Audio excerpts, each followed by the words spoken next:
And I was printing my own. Yeah, And I was I've been printing my own. all along, yeah, this is great.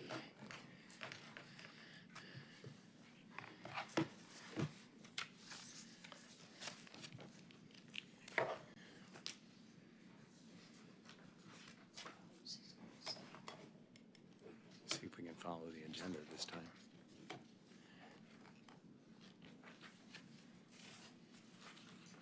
I guess we'll call this meeting to order. Lori, can I have a roll call, please? Chairman Myjack, Here. Vice Chairman Thompson, Here? Member Burdette, Member Tucker. Here. Member Miller. Member Delgado. Here. Member Nico. Alternate Member Young. Alternate Member Rosa. Here.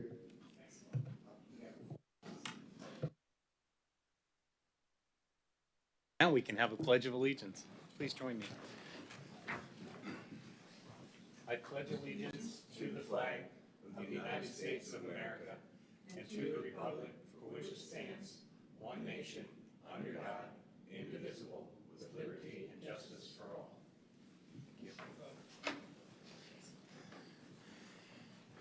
First up is the approval of the minutes.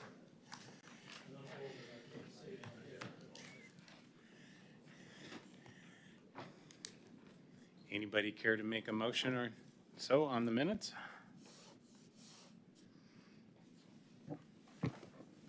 I move that we approve the minutes from the the meeting in November. Okay. Do we have a second? Second. Okay, any discussion? Hearing none, then all in favor say aye. Aye. Any opposed? Hearing none, passes unanimously. Petitions and requests from the public, which we apparently have none. That's surprising. I did want to jump in too. We have our Assistant City Attorney here as well to swear in our new members because I know we're a little behind Excellent. on 2 of the 3 new members as well. Shall we have that first? I was going to ask about that. Yeah, That's let's okay. move that up Okay. so we can have them as part of the election of officers later on. All right, I handed out oath statements to the 3 new members. We'll go ahead and start with Jason Miller. If you could raise your right hand and read the oath into the record.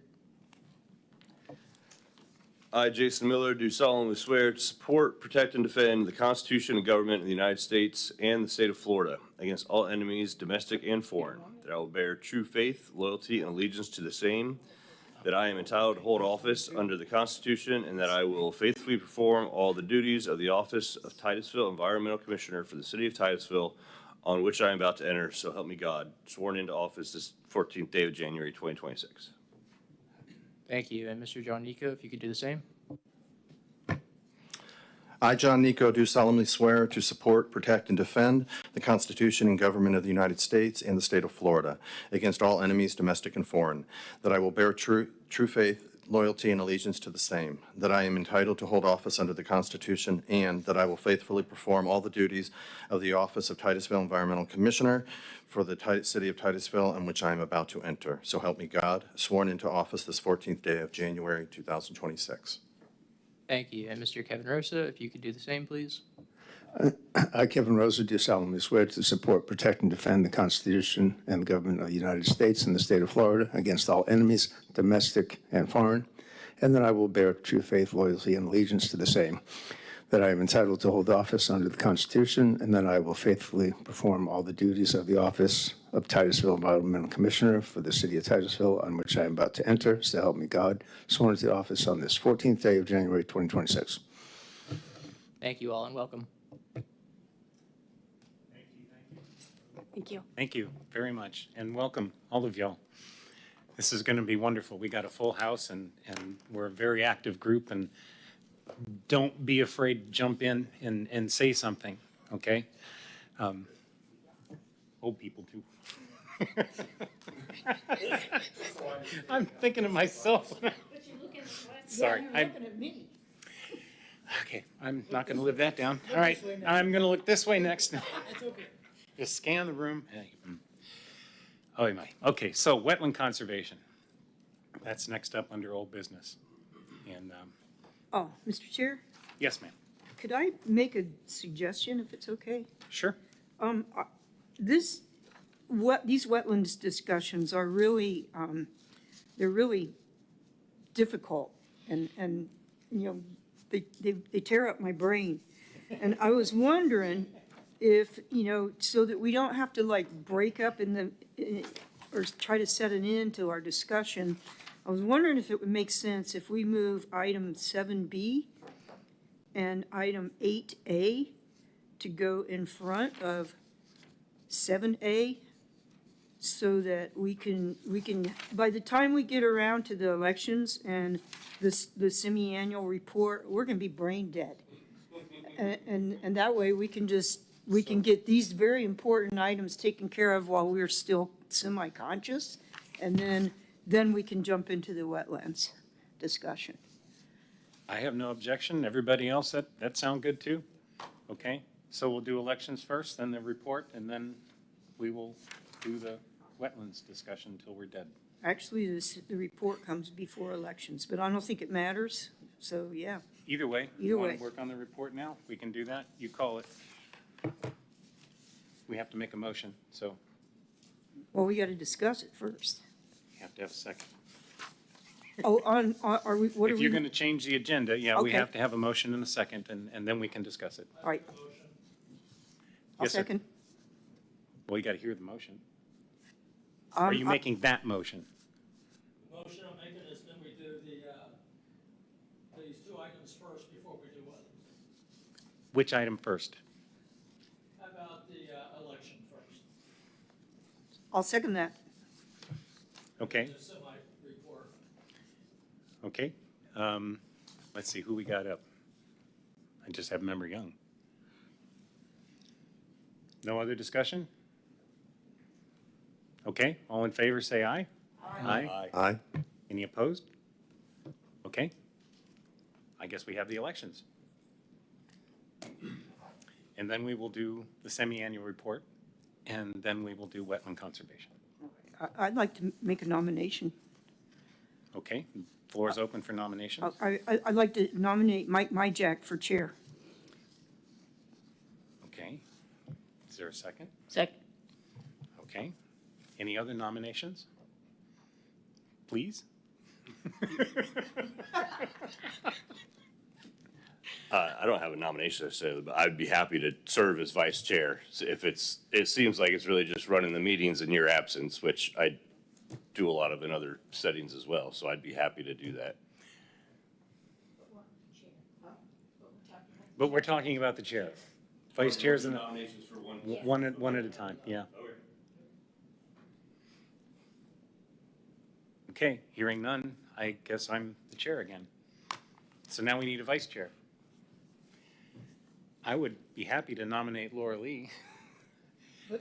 Jason, But if you really Jason, want it. if If you you really want want it. I truly don't feel strongly. I Okay. just, in other groups like this I'm a part of, I know this is always a battle, and so I always like to say, like, if it's just running the meeting, I can do that. But no, if you're wanting to continue Oh, on, please it's feel more than free. running the meeting. Oh, yeah, It's more than that. Okay. Yeah, oh, yeah. yeah. Yeah, today there's very no audience, but usually there's 20 people out there fighting with you.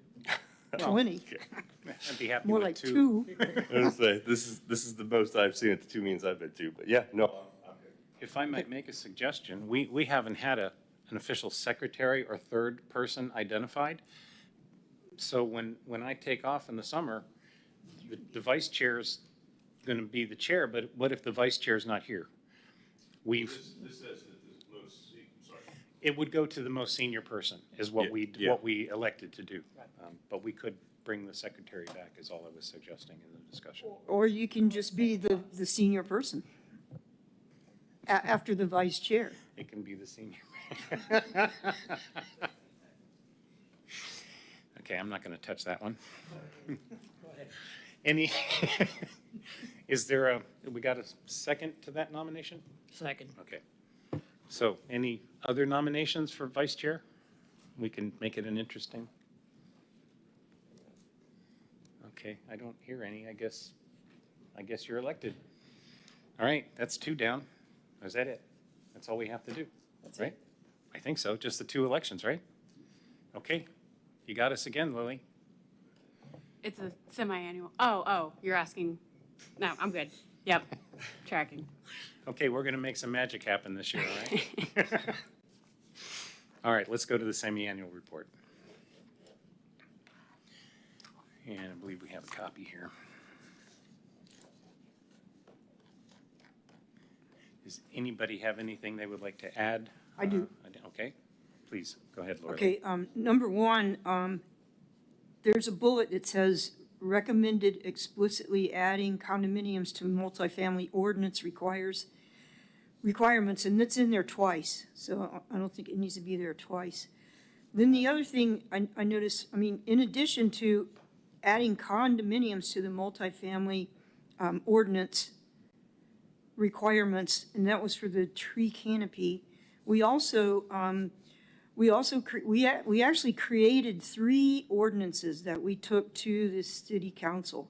One that made an adjustment to the critical root zone, another one that required that a minimum of 50% of the trees and shrubs being put into developments be native to Brevard County, and then there was the multifamily tree canopy requirements that went beyond just adding condominiums. I think I had that in my last one, like the previous semi-annual, the 3 different, but I can add that back too. I was just trying to come up with I couldn't different. remember what month that we did them. So we did The them last semi-annual would have been at the end of in July. Yeah, we probably did. Oh, we did? Okay. I remembered that one. It was, so Okay, it'd be because, everything yeah, since, because this says June 2025, and I think that's when we did them, and so that's why I threw this in here. They haven't been voted on yet, have they? No, No, they got they're stopped at sitting 180. on them because of SB 180. Yeah. All right. All right, so scratch do you that. want me to- So you want to scratch the last line, the second recommended explicitly adding condominiums to multifamily, because it's up there 4 lines earlier, or 3 lines earlier. yeah, that was my bad. I can do that. That's okay. Other than that, this is brilliant, Lily. Yeah, no, It's the best semi-annual report I've ever seen for this committee. Don't you agree? I think so. It's Yeah. one of the most comprehensive I've seen in my time Absolutely. here. So, thank you. Thank you. We are really, really proud to have you with us. Yeah, we are. Yeah. I do see one small omission, and that's just the membership changes. It doesn't list John. Oh, well, John listed. Should we add John to that? It says it's for June 25 through December, so.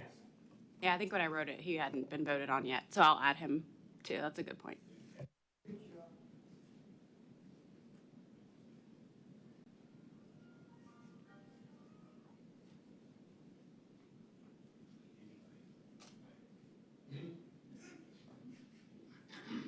Okay, no other additions, and shall we have a quick motion to approve this? Can I? Does please anyone have want to present it too to council? Do I? Does anyone? Does It anyone? Doesn't have to be you. Jason? Anybody? When would that be? I'll ask only because I need to spend some time with it first, because it's still kind of new to me. I'm happy to do it. I'll let you know. I'll propose it for the next council meeting under, they have their boards and commissions section. I think it's on the 20, oh wait. 27th. Is that the one that got changed to the 29th?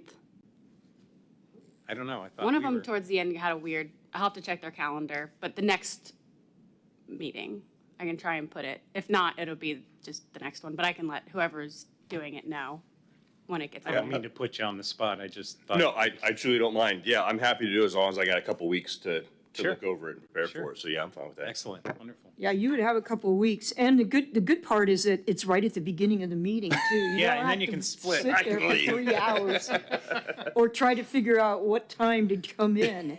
It's right at the beginning. Yeah. But then again, you might get interested in that bleach plant or the. I might. well, you know. I might. It's Yeah, I'm happy to do it though. Totally. Wonderful. Yeah, so it is on the 29th On the 29th. is the next immediate one. So that's on a Thursday then? Okay. They'll be happy to see a new face. They get tired of looking at me and Oh, Mike. Well, it's glad to have you. Wonderful. Well, that's 2 things down. No, we didn't vote on this, did we? I need a motion to approve the semi-annual report and Jason presenting. I so move. I have a second. Second. Thank you, Hector. We have a second. Any discussion? All in favor? Aye. Aye. Any opposed? Okay, on to the fun part. Now we can burn our brains out on wetlands.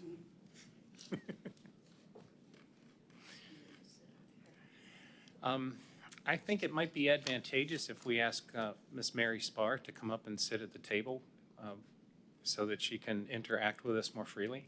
Would that be okay?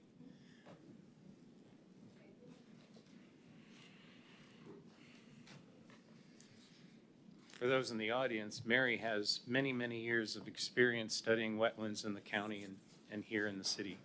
And she's graciously providing her time to help walk us through some of the bugs that we found in our comprehensive plan and our future land use map, particularly with regards to wetlands. So we consider her a subject matter expert. Right, and you all should have the binders that Brad had actually suggested we put together. Yeah, so the idea is that you can bring those to all the future meetings and do markups and line item suggestions and look at the same sort of section. I'll have to get Mary one as well. So everyone's looking at the same content moving through this. And I think it was too late to get it into the agenda for this meeting, but there was the strike-through version as well that you had with the proposed amendment as well as arguments for that amendment. So it's a bit more of an elaborate version of the one that you have in your packet. I see. And then, so the theory would be you just have a series of those that become the What a result great, of. great reference. When we vote to make changes, will we get updated copy with red lines and so forth so we can keep ours current as we move that forward? Yeah, The draft I'll version? add those to your agenda packet. And I do want to ask too, before we leave, what items you want to have in your agenda packet moving forward, instead of me dumping everything that you've ever looked at since you started talking about it Right, for the next meeting. very good. Thank you.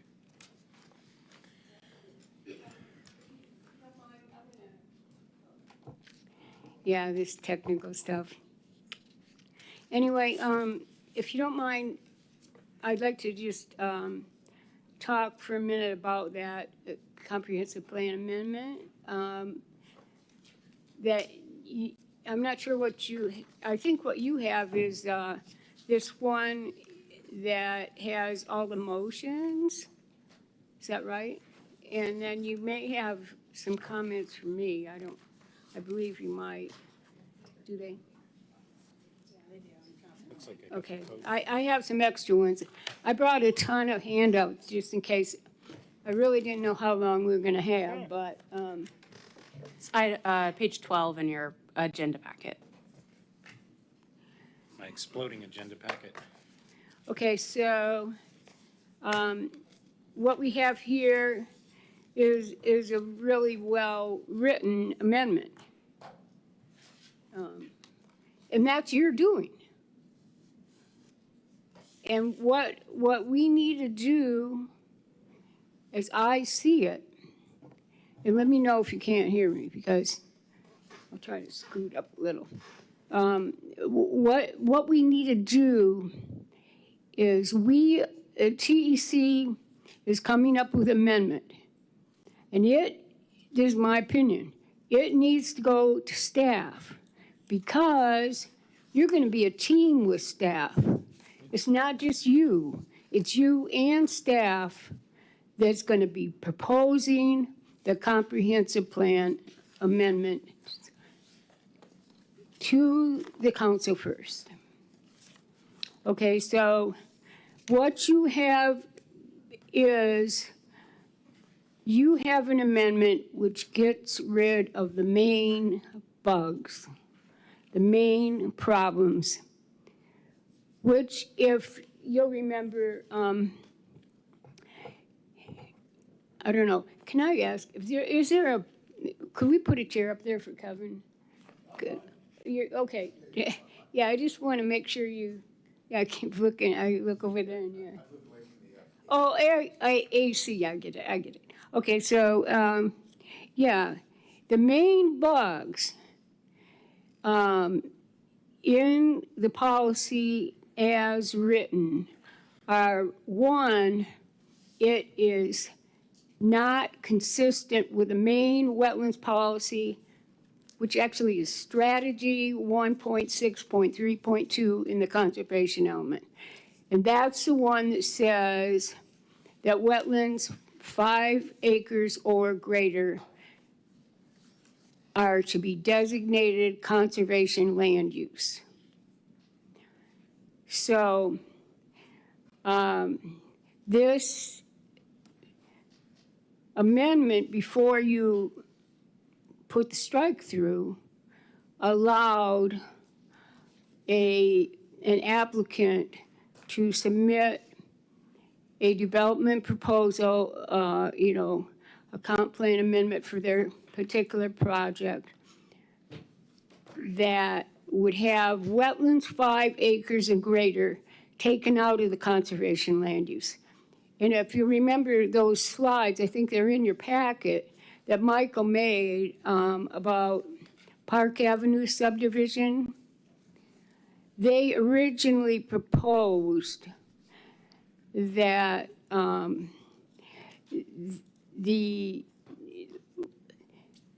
they would change the conservation land use on this humongous wetland that was going through their property to, I believe it's low-density residential.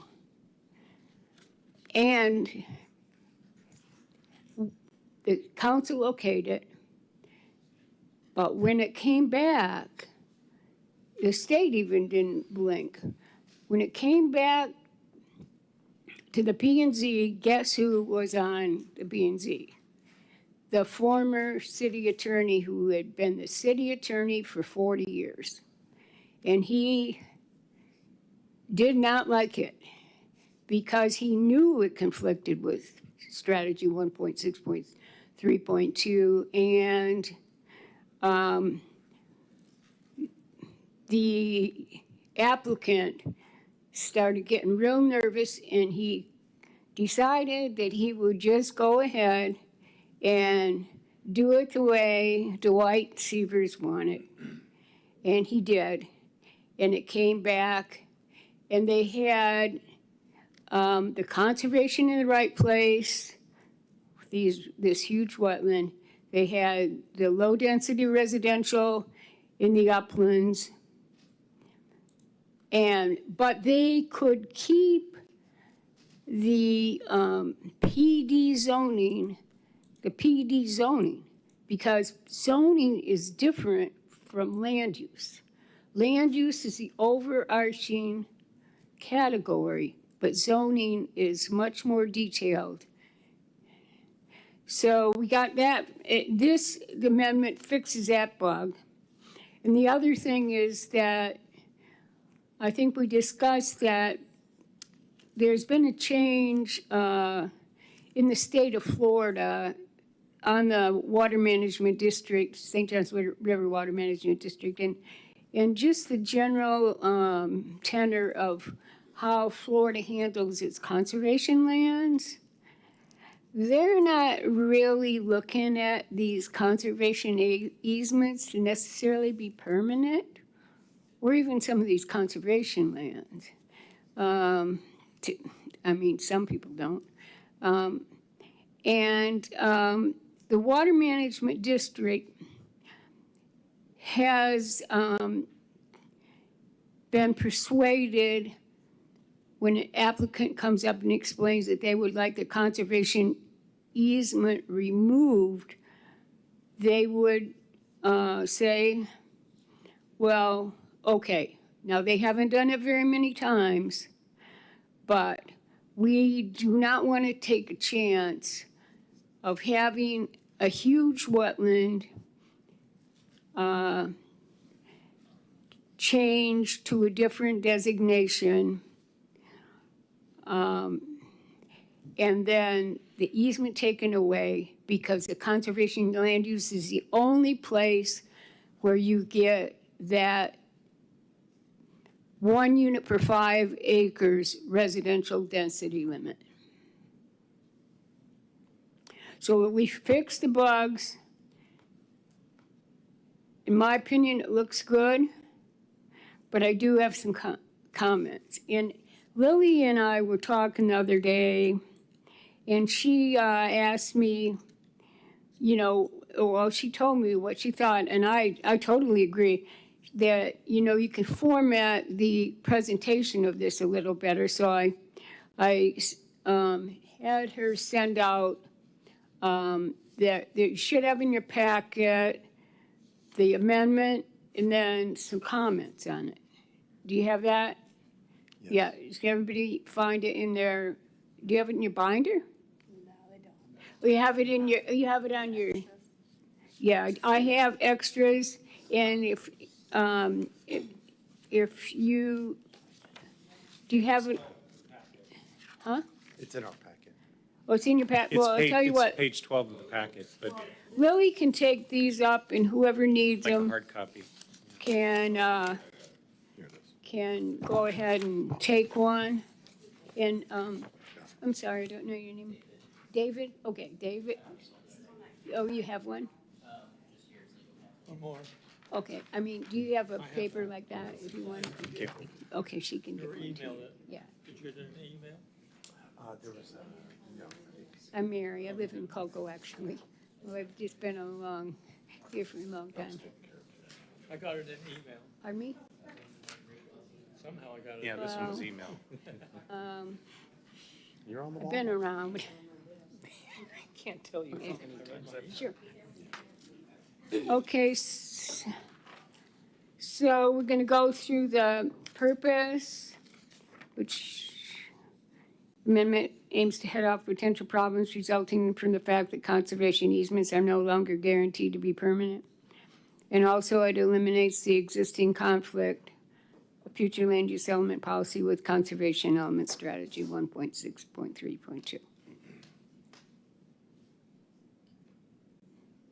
I'll let you look at this.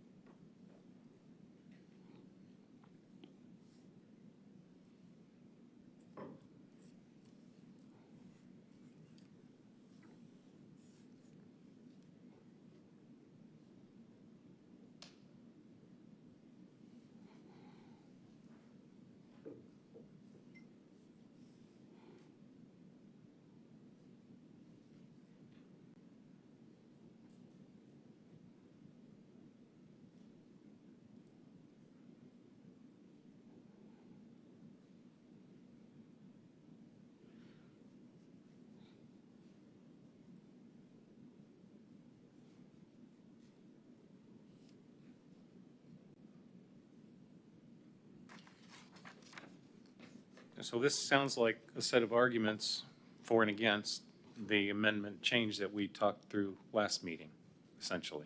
Correct.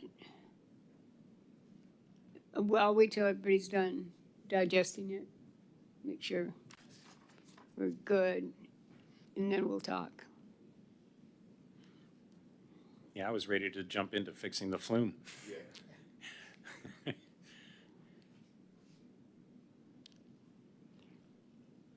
Oh,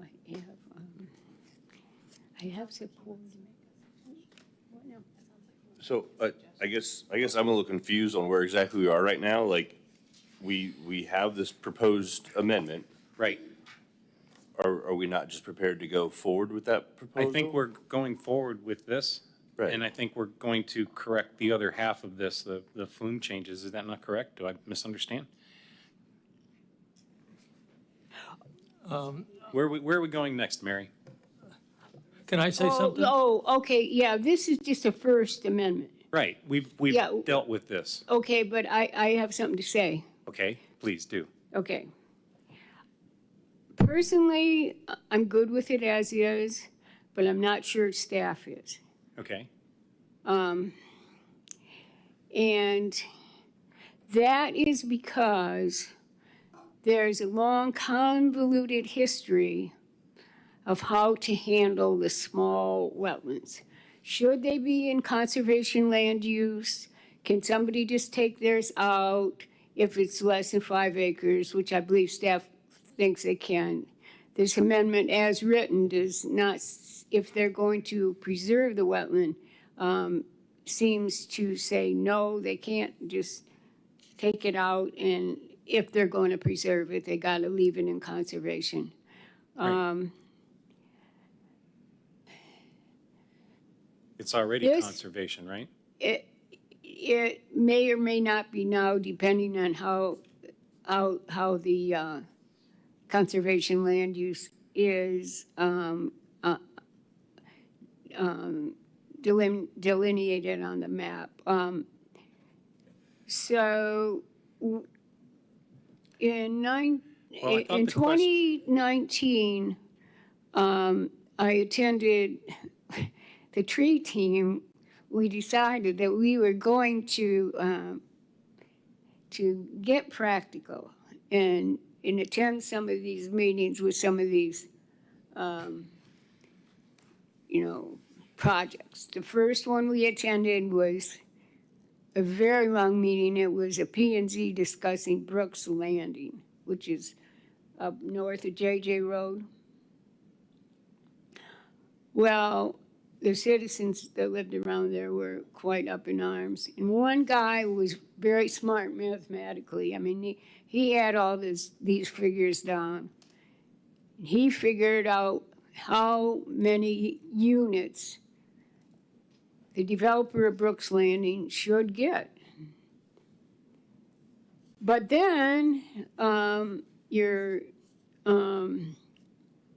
community development manager at the time was taking that meeting, and she pointed out that they could, if they're going to preserve a wetland, they either could or couldn't leave it in conservation land use. But if they wanted it to be taken out of conservation land use, then they had to get an easement.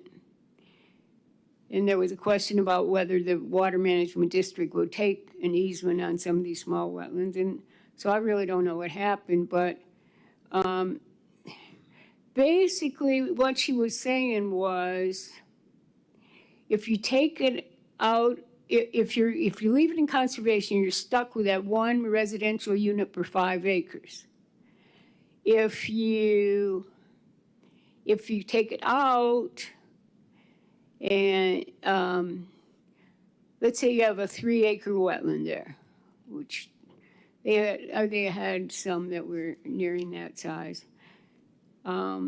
You could change it to that. It was Res 2 in the Brooks Landing. They could change it to Res 2, and then they could transfer the density out and get more units. So the guy, his great calculations, he faced a little dilemma. And so it's complex. And as far as I'm concerned, whatever staff wants to do with it, they need to let us know. I mean, I'm not going to have a fit if they want to do it the way they're doing it, just so they don't conflict with strategy 1.6.3.2. But this is very complicated. So it says arguments against the proposed amendment is currently proposed. TEC is proposing language that gets rid of the 2 major problems. Additional input from staff is needed to accurately reflect the options for wetlands less than 5 acres in size.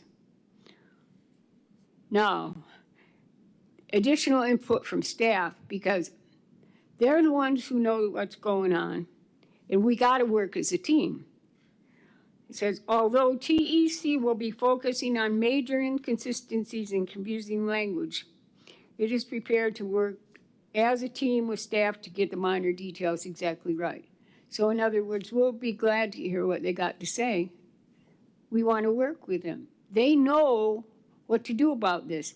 What I'm presenting to you over the next few meetings is the big inconsistencies and sources of confusion. So I'm suggesting that Lily, you know, if you prove what you did, you know, if you think that's what you did, then Lily can take this back and, you know, give it to Brad. I mean, some of those people have been around for a long time, Brad and Eddie in particular. I mean, they've seen this stuff.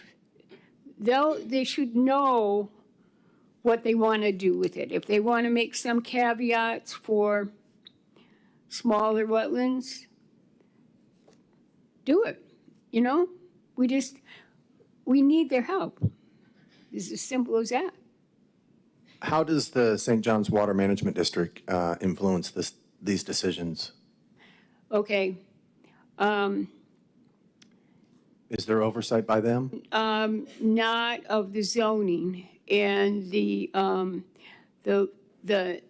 fact, that's a topic I hope to broach tonight. The land use planning encompasses the future land use element language and some of the conservation element language. In particular, the land use planning does encompass the density language in strategy 1.6.3.2 of the conservation element. So they are really not involved with this particular, with the future land use. They're just, they shouldn't be involved.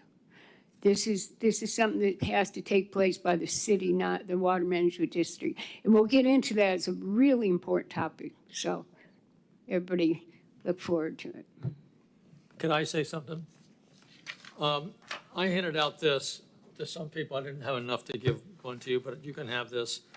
I mentioned in other previous meetings that I have a conservation easement on my land. Yeah. It's 20 pages long. I remember seeing it. It cost me a lawyer. Okay, in South Carolina, as my steward of my land, has written this thing based on this write-up we have here. He looked at it and says, what you're dealing with is politics, not law, because when you make a conservation easement, you affect tax laws. So if someone's changing a land out of a conservation easement, are they also taking tax laws advantages? See, so I think there's more going on than some land, this guy here, comprehensive person saying, well, we'll just throw it out. Okay, I don't think that's really legal. I think somebody could sue about this, that you're not following the proper laws of following the proper things, statutes of what is a conservation easement or not. Because what I have in South Carolina doesn't fit what you're describing here. And so I don't know, I think we should be looking at something like that to read what my steward has written and look at what you have here. You know, you just can't, according to him, you just can't do that. He's saying you must have a different law in Florida than you have in South Carolina. But when you're dealing with tax laws, that's federal, not state. Okay? So I think we need to look at this a little more seriously. The attorney's sitting down below. Maybe we can pose a question to him. Would you like to see this?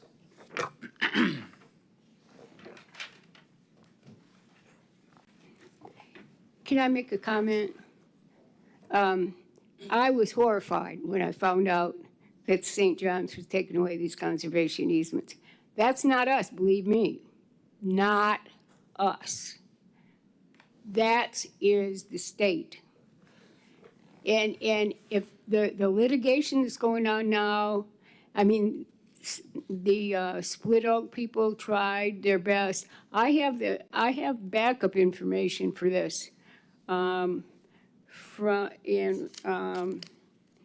Just for the record, Lily, if you want to hand out this, they can read it. I'm not gonna, do I still have it? Wait a minute, what, did I bring it? I had it in a huge pile. I'll bring it next time. I have a couple articles from the Sentinel, Orlando Sentinel. They're just horrified too. It's not us. It's the state of Florida. It's just like they try to put golf courses in conservation land. Well, politically, probably the wrong thing to say, but Do we need how many holes per acre as a minimum or maximum? we don't for need to do anything.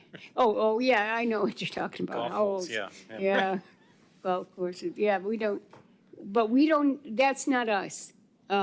It's the state. No, I'm not saying we're the one who threw it out, but We there's can't other do any- laws that's. Well, all we gotta do is not be dependent on it.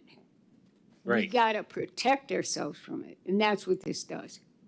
We're protecting ourselves from something like your attorney says is a problem. That's exactly why you have struck through this language. Because your attorney knows what he's talking about, and we smell a rat.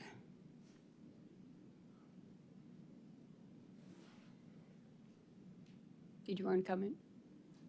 Is there a legal question posed to me at this time?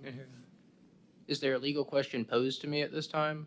I don't want to just comment and speculate. If there's a specific question, I'm happy to I help. can't hear him. Have to talk louder. If, I don't want to comment and speculate. If there's a specific question for me at this time, I'm happy to answer it, but if not, I'll just stay quiet. Do you have a specific question, Bill? No, I'm just saying that I'm okay with what we're trying to do. I'm all in favor of what we're trying to do. What I'm saying is, someone who has had this happen to them may want to sue somebody like the state about how they were wronged. Okay, that's, and I don't want us to get ourselves in a position where somebody will say, oh, you undid my conservation easement, and have us be part of that lawsuit. I'd rather them sue can't. the right guy and not us, and I want us to stay out of it. We are. It's exactly what we're doing. That's exactly what the caveat's doing. We're protecting ourselves. We're protecting the people that own land in Titusville. We are not going to be, Titusville, citizens of Titusville, the business owners in Titusville are not going to be, have, their wetlands conservation easement that are 5 acres and greater without, they are not going to have it without the residential density limitation. We have, by, this amendment makes that residential density restriction of 1 unit per 5 acres, it makes it there always, whether they have an easement or not. We're not going to take the chance. And so we're probably doing exactly what you want.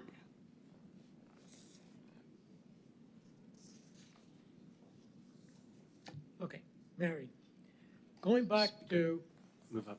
Move closer to the microphone. okay, You're too- Mary, going back to how much this amendment is fixing versus what is left for the staff, to continue. Help me out with, is it, we're doing 80%? 90%? And then the staff has only, because of the We don't size- even know if they'll want to change it. We need to send them, what we need to do is send it to them for comment. Okay, No, okay. That's all I'm No, asking. I was just going on your comment of, So it's all I'm asking. we're trying to do the majority, and I'm just trying to, We are doing the majority. okay, but I'm just trying to figure out if there is something left for them to do in the same arena. Is it another large portion that we don't see, or just a smaller portion of It's small, and it's dribbled down over the years. I think that until we get, all we need to do is send it to them, say, do you have any comments? Do you have any objections? We don't know if they do. If they have some suggestions? No, and I think the wait, reason wait. we had talked about this Member particular Delgado, you done? framework of suggestions is that you're starting the conversation so we can move forward and look at the whole package Right. together. So the next change you're ready to make, we're ready to look at. Okay, good. Member Thompson? Well, I think the 10% that's left are the wetlands that are smaller than 5 acres that are on people's properties. So I think we're going to get to that later, right? Staff needs to give us input. I don't know what to do about them. She would like staff. Mary would like staff's input before. So do we need a motion then to send this to staff and then ask for their comments on what to Yeah. do about wetlands less than 3 acres? If they have some, yeah, Yeah, if they have. if they that's- want to that's- make any changes, well, that's what we need to ask for. We need some input. So we want to propose this change to staff for their review and come back. That's your motion? Is that a second? Maybe? Yeah, I was gonna make the motion or second it. Okay, all right. I make a motion that we send the work that we have accomplished, Flume policy, Yeah. 1.16.2. 1.16.2, you know, along with including the strike through and the 3 words that we As amended. added, we send that to staff to get their opinion on it. Right, That's our that's partner. it, right? Okay. And I second. Okay. Any other discussion?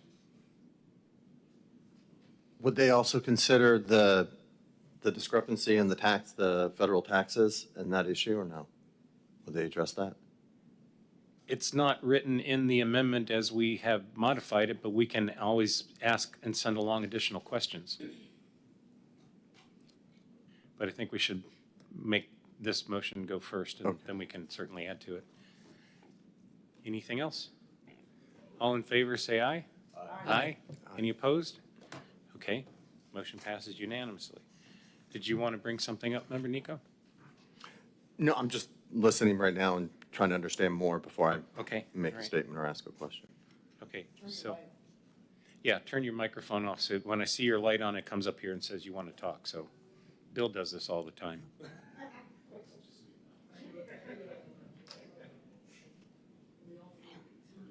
All right, so we're waiting on staff's input on 116.2. Did you want to jump into the concert, what was it? 413. Yeah, I've got my stuff here mixed up. I'd like to jump into something that you did not get that you were supposed to get. I have an email, if Willie can pass it out. Okay, This should be short and sweet. It's another request of staff. okay. Oh, let me keep one. There you go. Take a breath. We got a lot to do.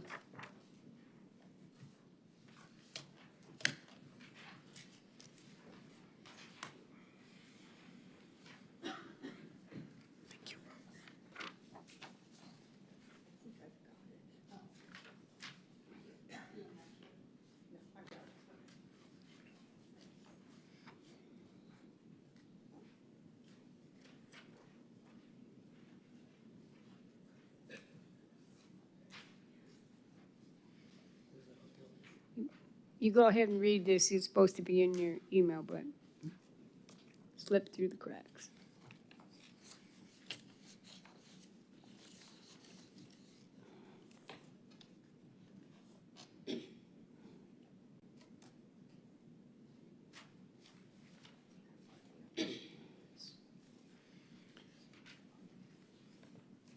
Lily, as a representative from city, are we being redundant and asking staff to answer these questions when we could just ask you? What question specifically, like? Like the one we just passed, a motion on, and asking for staff's input on our I think- recommended changes. I don't want to speak on behalf of staff because I am just one person, but I think it is more helpful to have a whole comprehensive view of all the changes you're making so we can look at it all, because it might be affecting other areas. And like Right. Mary had mentioned, you changing 1.16.2 has a lot to do with strategy 1.6.3.2. So if you make both of those suggestions, or all, maybe there's 20 at the end of this, at the same time, we can actually absorb it all. And it might be a little easier than piecemealing it, adjusting, and then you making another change and then adjusting, and it might be easier, because what you're really doing is starting the conversation ultimately. We are, and I think from what Mary's asking is we're trying to make this an iterative design process where we have suggestions and ideas, but we need feedback from staff on after each meeting to know whether or not we're moving in the right direction. That's kind of the way I'm thinking of it. And I think that's what Mary's asking for, is that we get a Yeah, the thumbs up, problem- thumbs down, or some change. The problem is that I don't know what staff thinks, and we'll get, there may be no objections to this. There may be no objections, to that policy is written. Right. There may be no arguments against. And it'd be We nice just to need to know that to find go out. forward. Otherwise, we could be going off In a this, cliff. this particular next request, about asking for them to tell us what kind of GIS capabilities. I know Jason mentioned this at the first time we had this meeting, and you guys had a really great discussion. People were looking at the maps, we're just doing great. And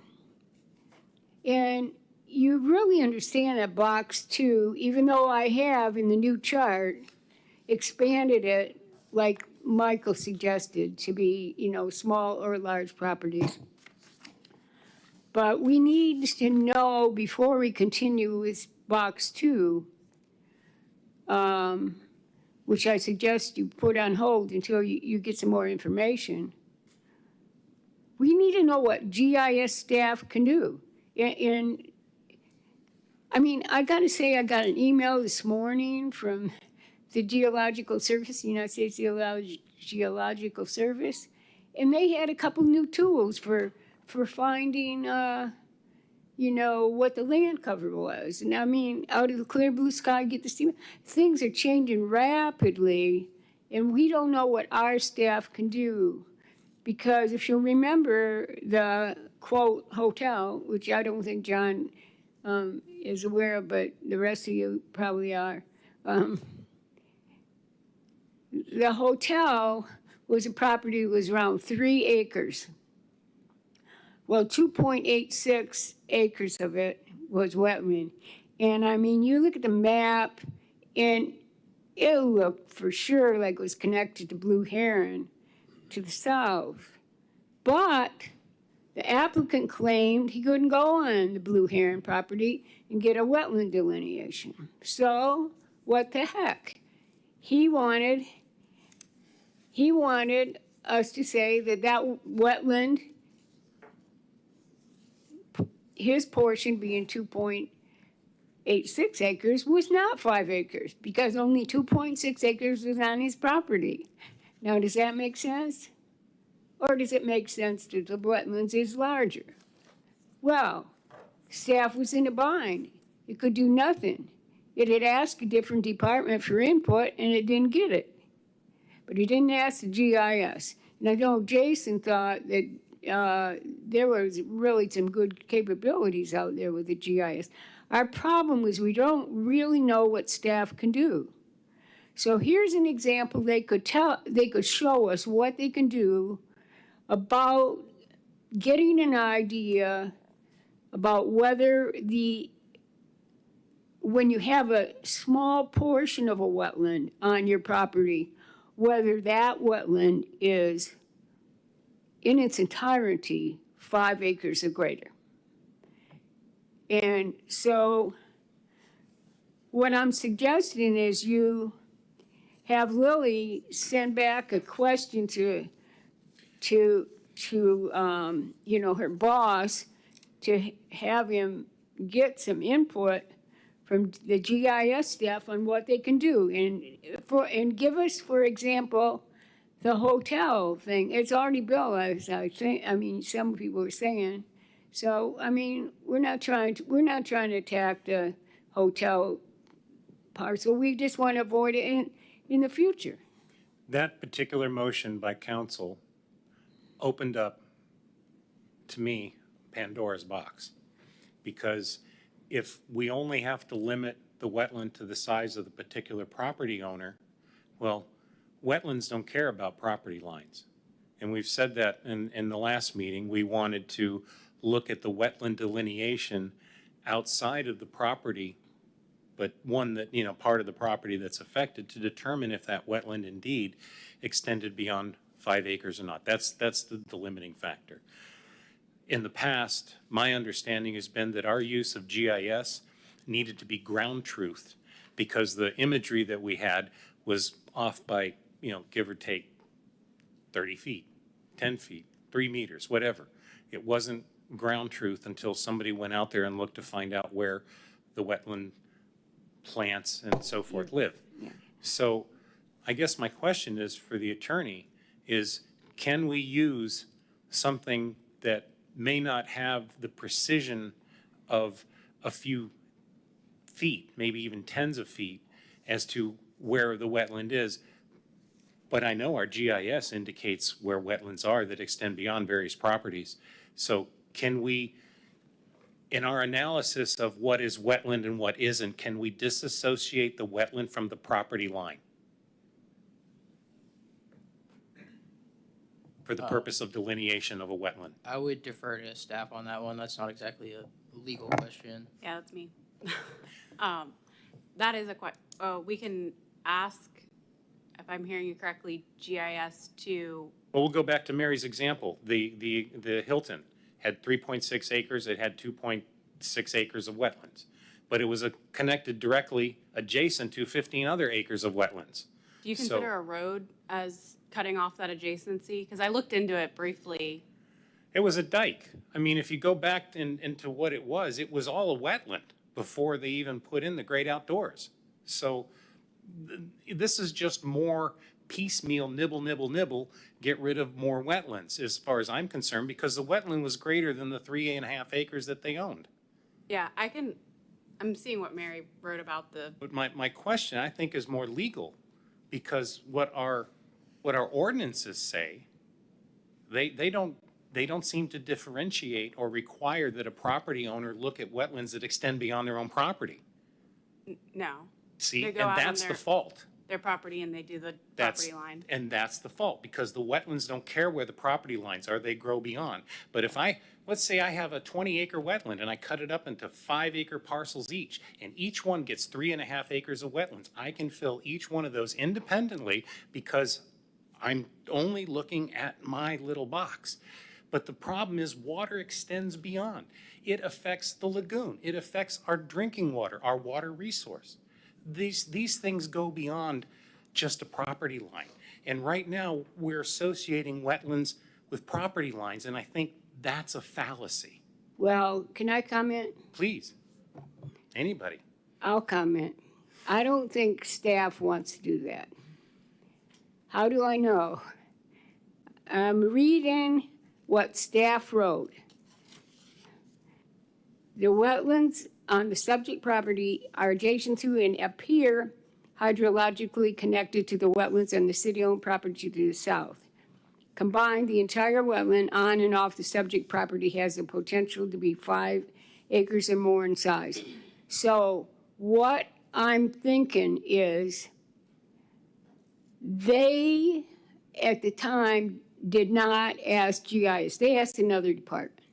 We need to find out what they can do, because chapter 163.3177 says that you need to use the best available data. Now, I don't think staff thought that the applicant's reasoning was the best available data. We need to find out what Titusville's best available method of getting the data is, and can it do the job? And we don't know. And that's why we need to ask staff what the GIS, ask, Lily needs to ask her boss to ask the GIS staff to take this as an example and see what they can do and bring it back to us. And let's see what they can do and see if that is the best, if they think this is the best available data. I mean, seems like, Can I make a comment? Please, go right ahead. So, kind of going back to October and the motion that I made to look for a way to include that best available data. I would almost err towards us not digging deeply into that because I feel like we might actually end up hamstringing staff in the future. As Mary said, these technologies are always changing. So if the understanding is that anytime this comes up, staff is going to use the best information available, which is what that previous motion was, then that seems to be the best option we have because something might change or a certain property might have older GIS information and you need to get there on foot or something like that. I just feel like if we say that you must use, if we find out what the capabilities are and then we say you must use this, then I feel like that limits us or is going to require us to change this again in the future when a new technology becomes available. Can I well, say something? well, go ahead. I do have a little background in GIS, and I do realize that what you do is you upload source files, and these source files are to the public or anybody working within the GIS program. And so if you're going to ask for a GIS map today, then anybody who's working in GIS would just go to the most current source file. So it's not necessarily what is the most advanced technology that the city of Titusville has. It's just what are the source files that are available to anyone. And so if they give us a map, it's working off of information that is available to everyone. And my question for you is when, let's say we get a map that shows the different layovers of, so if we get a map that shows that it has more than what I'm trying to understand is if we do a map that shows the wetlands less than 5 acres and it seeps over into other areas of wetland, what kind of answers are you looking for from this map? I'm looking to find out whether that in particular, that wetland on the hotel property extended out to be 5 acres in size. You're trying to prevent the property owner who has less than 5 acres from being responsible for surveying the wetland outside their own property. Well, they don't have to survey it. That's not their responsibility. That's true. But the city suspected that it was over 5 acres. It looks quite a bit over 5 acres.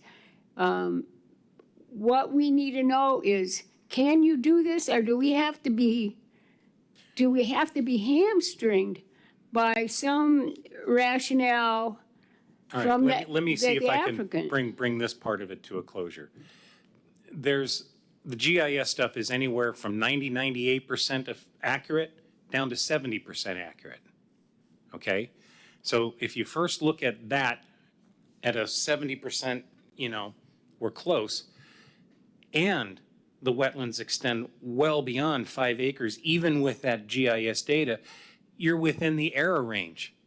And any engineer would say, that's close enough. That's over 5 acres. You don't have to worry about it. The problem's going to come into play when these things are only 70% accurate and you've got 5.4 acres of wetlands. And now you're within the margin of error. And now you have another issue. You understand what I'm saying? Yeah. So you can accept a certain amount of error. And I believe that right now that's what we do.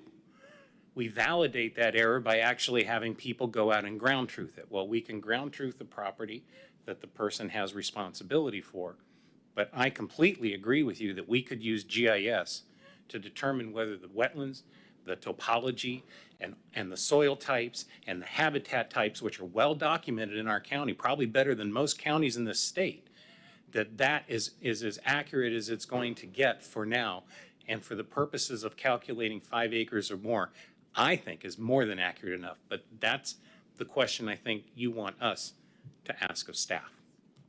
Yeah, I think we need to know what staff thinks is the way to handle this, because So, I don't believe staff was very happy with this. okay. It then- just happened that a combination of circumstances we won't go into made this thing pass. Right. And we want to prevent that from happening again. Exactly. We cannot jeopardize our wetlands 5 acres or greater in size just because somebody claims they can't go on city property. Or they only own 3 acres of it. All right, you've heard the discussion. Can I have a motion for a question for staff on what we would like to ask? Well, but before we do that, Okay, there is a problem, like any specification, with versions. Version 1, version 2, version 3. Okay, if we're not using the latest version, then that's a problem that we're all talking about. So this is a problem that every engineering company has. Am I using the latest code? Okay, and that is something that staff needs to be on top of, that they're using the latest version file of GIS. Not 2 years ago, 3 years ago, the latest version. And that's gonna mean that the city's gonna have to keep up with the latest versions as they come out. And you're gonna have to make decisions based on that version when you make the decision. Okay, my question then, that if staff is having a problem with that, is it because they have to pay money to get the latest Well, versions? That opens up a whole, yes, sir. Okay, That see, opens up so a if- whole set of questions on how do you keep up maintenance, management, and so forth. and so Yeah. forth. Okay, this is the old Microsoft issue. Okay, which version of Microsoft are you using? And do you have the latest version of it? But if your boss says you don't have money in your budget to go buy the latest, you use the oldest. Well, but again, this is an issue that appeals to be added to this segment of the dialogue. That if they're not using the latest version of the data management that is available, then I can come in and go, you know what? Here's the latest. I win. And I do that every time. Yeah, because that's been proven in the court of law time and time again in engineering issues. You gotta use the latest version. And so there's an upkeep for the city that we're proposing, along with the words. I just want to make sure that happens, because that's what I used to deal with a lot. And so if they don't keep up with it, then that's a problem. So from what I understand in GIS, it is a large database, and it's called Esri. And any person who's working in this program can go to Esri, you can look it up online, and you can look at all of the different source files. So I don't think this is a question of whether or not we have the latest technology.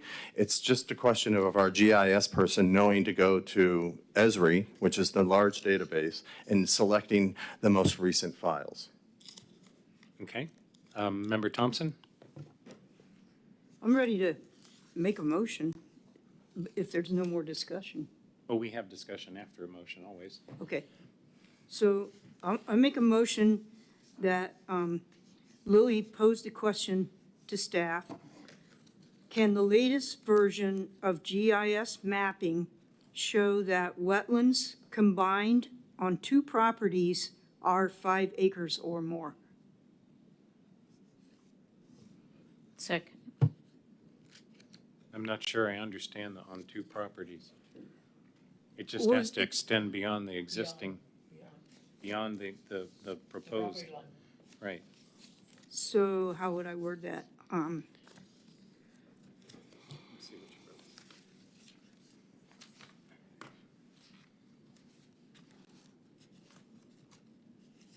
Show that wetlands extend beyond 2 or more properties or 5 acres or more. Is how I would suggest amending that. Okay. So it would read, can the latest version of GIS mapping show that wetlands, Show that a wetland can extend beyond a single property boundary to be 5 acres or more in size. okay, In other words, we're trying to ask the question, can we disassociate the wetland delineation lines from the property lines? Because wetlands go beyond properties. That's really the basis of it, right? So we want to know that question, that answer. You understand the question that we're, okay. Anybody else want to have a discussion about it so they can understand it too? Is the question that Microphone, sorry. Is the question that the GIS map shows the properties that are 5 acres or more in the wetlands that run beyond Other that? way around, can we use GIS to show whether a wetland on a parcel extends beyond A 5 acre parcel. a parcel less than 5 acres or, no, in other words, we're trying to find out if the wetland goes beyond. Absolutely, yeah. No, I can pretty confidently say, yes, that can be, So that the- information and is the there. essence of the question is, can staff use that through GIS Yes. as an accurate marker to get that 5 acre plus or minus? We can see which 5 acre parcels, we can see the wetlands that extend beyond the 5 acre parcels. Correct. That's what we're trying to do. Yes. I believe that can be done, and I'm sure there's source files that can show that. I think we said it with 19,000 more words than Lily needed. We're trying. Okay. Anybody else? That's what we're gonna work on as soon as we get the answer. Exactly. Bill, you look confused. You okay? No. Okay? That's, All right, then I'll call the yeah, question. that's- All in favor, say aye. that answer, we'll go- Aye. Any opposed? Yeah, because. Hearing none, motion passes. Okay, Lily, you've got 2 questions now for us. That's great. Man, that's a lot of progress. Hopefully we get good answers. Okay, Mary? Okay, so, What's next? I don't want to run beyond 7:30, because do you all need to stretch for a minute? No, I don't think so. You good? Yeah. Well, I'm gonna get up here and talk to you, just talk. Do you need a break, Mary? We can take a 5-minute break if you need one. There's something really important. Okay. Okay, so I want to see you all. Okay, so in 1995, I assumed a little volunteer job with the Sierra Club. It was actually, nobody was taking it, and I was interested, and it's called Conservation Chair. Well, 1995 happened to be the time that Brevard County had a very, very strong property rights advocacy group. I mean, these people were fierce. So now it was made up mostly of realtors and developers. And what they wanted to do was something that has been contemplated various times in the county and has been contemplated by the city of Titusville. It's nothing new, but you need to know that it has a long history. So in 1995, these people persuaded the county commission to get rid of their most important wetlands policies by a comprehensive plan amendment, just deleting them. You're just going to get rid of. So what did they want to have them get rid of? That residential density was limited to 1 unit per 5 acres. You should have heard that. And this is the same type of language as in the future land use element. Okay. They wanted to get rid of all restrictions on commercial development in wetlands. And so this went to the state in December of '95. Well, the state had a fit. They didn't like the county's reasoning. The reasoning is because, that there was just too many limitations on getting rid of, on the wetlands, and they didn't want to deal with it anymore. And not only that, but the county would have had at that point to defer all the regulation of wetlands to the regulatory agencies, which is the St. Johns River Water Management District, the Army Corps of Engineers. There was some regional thing at the time. And to defer their planning responsibility by deleting all these policies to the regulatory agency. Why do they say that this was good? Because there's too many agencies and they don't want to have to add their voice to the discussion as well. Well, the state just said, no, you can't do that. You have a land planning responsibility and do not adopt this amendment. See, because you have a transmittal went up to state, state's having a fit, came back, the county had to deal with it, and in the adoption, they put back the residential density should be limited to 1 unit per 5 acres. They sort of fixed up the commercial, but not to the point where it satisfied the state. And the state, said it was not in compliance. And this triggered litigation, which lasted several years. So what we need to discuss is that there's a difference between what the city should be doing in terms of land use planning, which is required by the Growth Management Act, and what the permitting agencies do by their rules. There's a difference in the kind of things that the city should do in the way of planning from these nitty-gritty things that the water management is going to do, like the slope, all this. And let's face it, if there's going to be 2 layers of, rules, you're probably going to get stronger rule, a stronger decision about the rules than if you just have one agency, the water management district, doing all the stuff. Because the water management district is not looking at the big picture. They're not looking at all the wetlands Titusville has, or what Brevard County has. They're looking at it piecemeal. One thing comes, it's just like the stuff at the Space Center.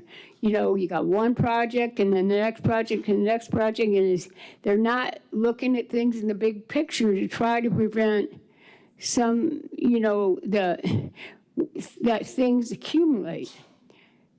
They're not doing a cumulative analysis.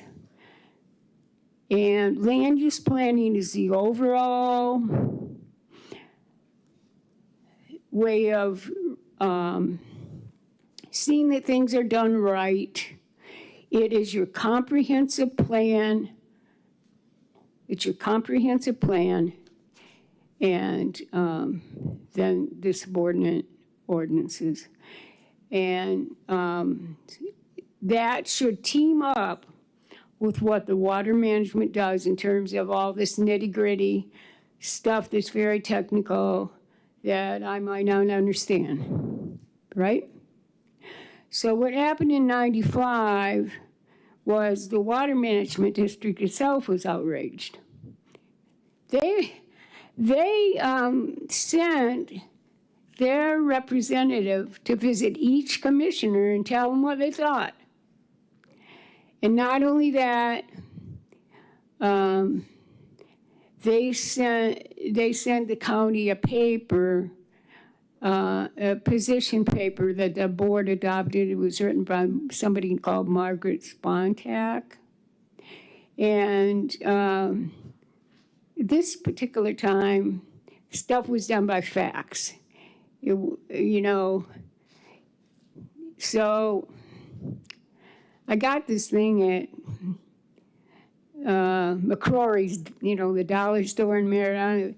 Picked up the fax, you know, and what happened is it started getting all faded.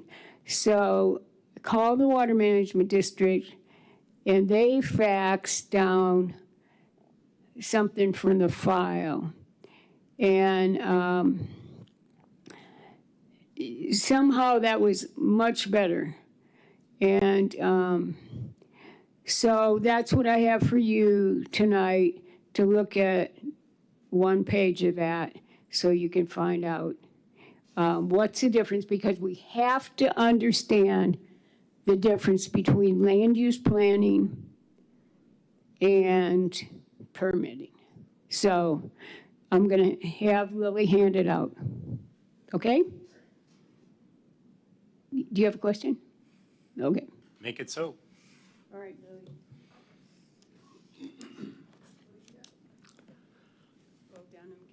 Can I tell a story? Okay.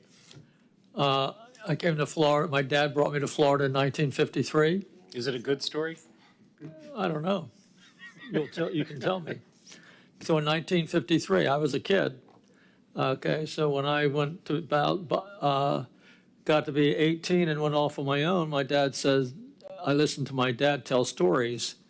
And the story was, since we came down from Baltimore to work at the Space Center, my dad, the story I used to hear from all the Florida people, the Orange Grove people and the Cotton people, was that you sell land in the winter because the Yankees don't know any better, and you can sell them a swamp because in the winter it's dry, in the summer it's wet. Okay? And so the land was cheaper if it was wet. If it was high and dry, it was more expensive. So they could get the cheap land and sell it to the Yankees and make more money. So in a concept, that's what we're dealing with here. We're dealing with developers who are trying to make more money, not caring what the people are doing, and using this problem of fooling people, of trying to not care about wetlands and things like that. So think about that. I heard that for years. You sell land to Yankees in the winter because it's dry. Is that the kind of concept we want people to move here and the people who live here have to deal with? Go ahead.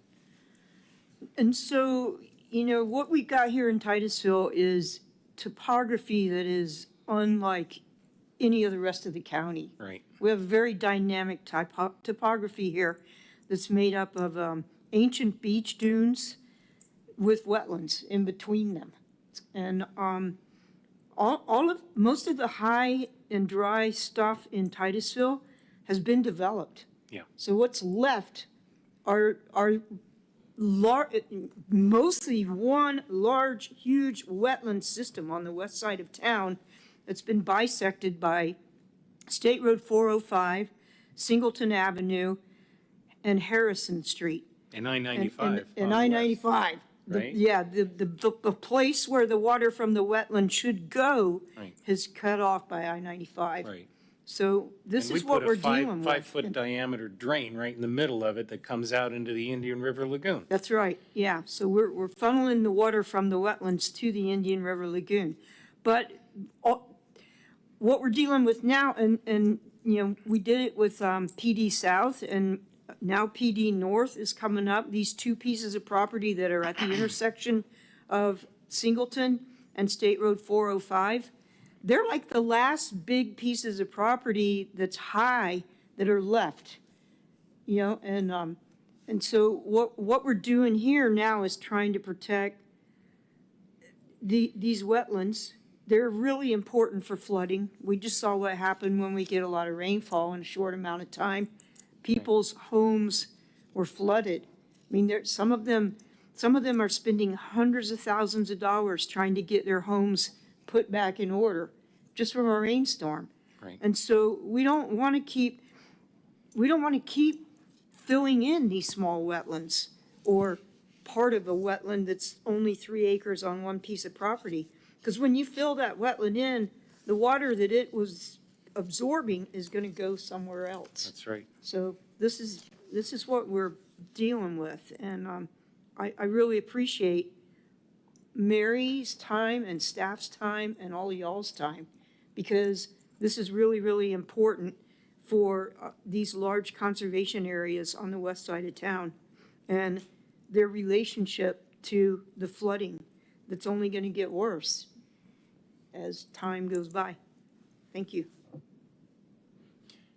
Well, we are an advisory board to the city council, and they have graciously extended our time for an additional few meetings in the next, well, this winter, spring, so that hopefully we can come up with some suggestions on how to solve some of our flooding problems. I've always thought that we really only have one water. I know the Indian River Lagoon Coalition likes to say one lagoon, one community, one voice. To that, I'll add one water. Our stormwater, our sanitary sewer, our potable water, our raw water resources, these are all the same water. And right now, we deal with them with 3 different engineering solutions that don't cooperate. And I think if we want to solve, in the long term, our future flooding problems, we're going to have to stop building in lowlands. We're going to have to start looking at every cubic foot of fill that's added for any new house or building development, whether commercial or industrial. I think we need to seriously consider a remapping and a remanagement of how we handle our water. And wetlands are where water go. A local minimum, mathematically speaking, water is going to flow to that local minimum. One example is the Royal Oak Golf Course. Another example is the wetlands to the west. If we don't come up with a comprehensive plan, a suggestion, some kind of recommendation for the city, then our time here is mostly useless. So we need to come up with a way to manage this overall system so that our water becomes reclaimed and reused. Our stormwater becomes our raw water resource. Our potable water then becomes something that we manage with respect, and we make sure that our sanitary sewer lines are filled and complete. We still have areas of our city where we don't have sewer, and we need it.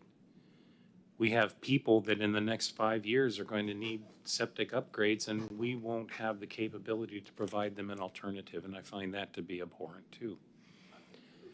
Yeah, so we need to look at water as a overall comprehensive issue. And that may mean that we start using GIS in a more effective way to address these issues of the size of wetlands and where they're located. We need to be smart. No, we need to be smarter than we've been. And we can be. We're the Space Coast, for God's sake. You know, there are more smart people in this part of the state, in my opinion, than anywhere else. We've got rocket scientists. Come on. I'm a retired one. We got one here too. So, you know, we have resources. It's a question of partnering with the city and making something that works. And I think that's what Mary's asking.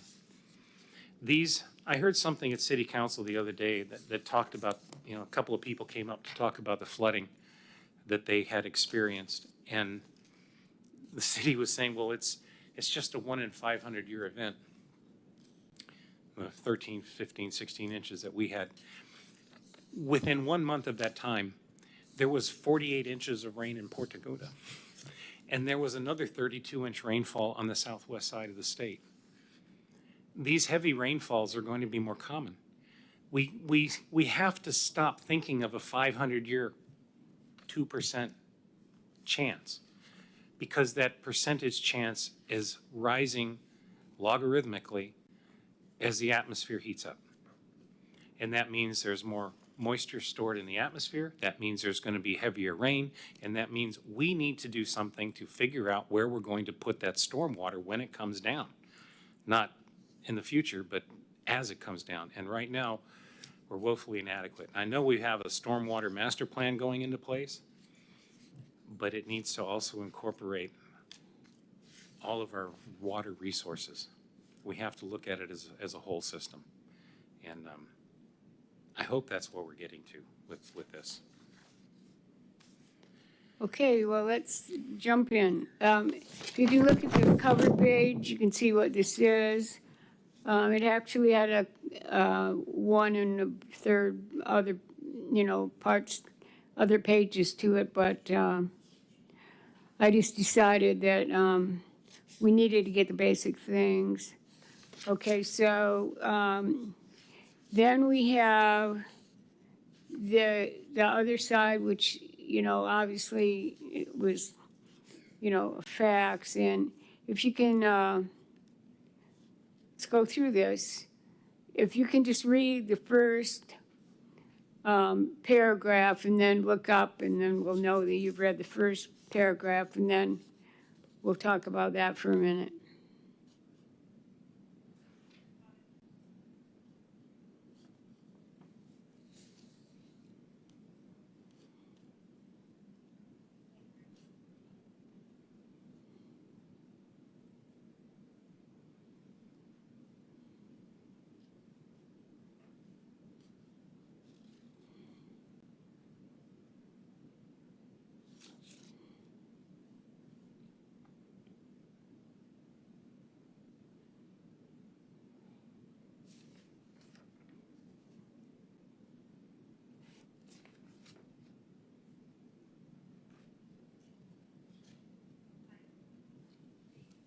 Lily, do we have the capability of bringing a hard copy like this and showing it to the audience so that we could scan it so they can see it when it's handed to us? In the middle of the meeting, I don't know. I don't even have a digital version. They They use an overhead projector at these county commission meetings. It's sitting right there at the podium. Yeah, it's part of the podium, and then they can electronically send it on. I don't think we have like a camera thing. Yeah, to then that's- project. I don't. Can I put in a request for one? In this economy. You can pull it out of our budget, Okay, so they want a partnership for wetlands protection. So what partnership do you think they're talking about here? Between the St. John's and the municipality? Yeah. And what's the municipality, Titusville, going to do? Well, that's what we're here to recommend, I think. Okay, what kind of thing would you do? Land use planning or permitting? Land use planning. Land use, okay, got it. Believe me, there are a zillion people who don't get this. But you've got to because you got the job. Now, who does the permitting? Right. Okay. Or Army Corps of Engineers, or FDEP. It depends on what the Yeah, permit yeah, is. right. So it's very interesting to see what Margaret, who I've actually met, she's a very nice lady, says that the tools for land use planning, conservation future land use category, incompatible land uses in predominantly wetland area, Titusville. This is all the old language that Titusville's had. And we'll get into the conservation element for promoting policies which identify acceptable activities in wetlands areas. And then wetlands overlay zoning, that's what we got with the conservation land use overlay. And setbacks and buffer zones that can be dealt with when we get to the conservation element. And so this is all the stuff that historically Titusville has used, though I gotta say that the 1 unit per 5 acres was put in 2010. 10? Before that, there were only conditional uses for wetlands 5 acres or greater in size. So I remember the when that old was done. language has got some real pluses. So now, as I said, this was sent to the county, who decided that they would just throw out their major land use planning stuff. And then she's going to say that permitting is not planning. How true? Federal, state, regional, and even local regulation programs issue permits for development in wetlands. What these programs do not do is plan future land use and identify and implement long-range goals, objectives, and policies based on a comprehensive assessment of natural resources and their wise use, conservation, and protection in light of future growth, projection, and community needs. So what the permitting agencies do not do is look at the big picture. And now we get to, in that second sentence down under permitting is not planning. This is really important sentence.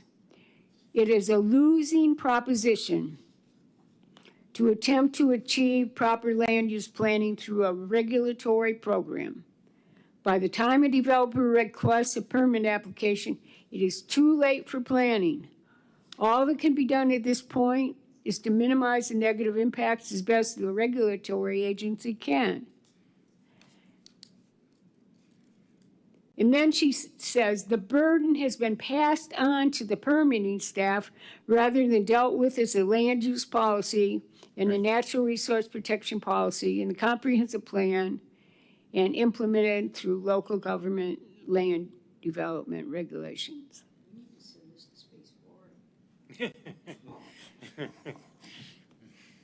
So what now? We were just So commenting. we should send this to Space Florida. Yeah. I think, yeah, right, well, we all know what's going on. Okay, so it says local government planning is the most effective tool in addressing cumulative impacts of development because water management district's not going to do anything about it. Right. Permitting programs are set up to permit development. How true. Which has been identified by a local government to be appropriate for that specific area. And to allow development according to adopted guidelines. It is the responsibility of the local government to first decide which land uses and activities are appropriate in a comprehensive analysis for specific geographical areas within their political boundaries. The total or cumulative impacts of the activities on a given area are usually debated at the local government level when the land use designations are determined for local government comprehensive plan. I think I've seen some of that too.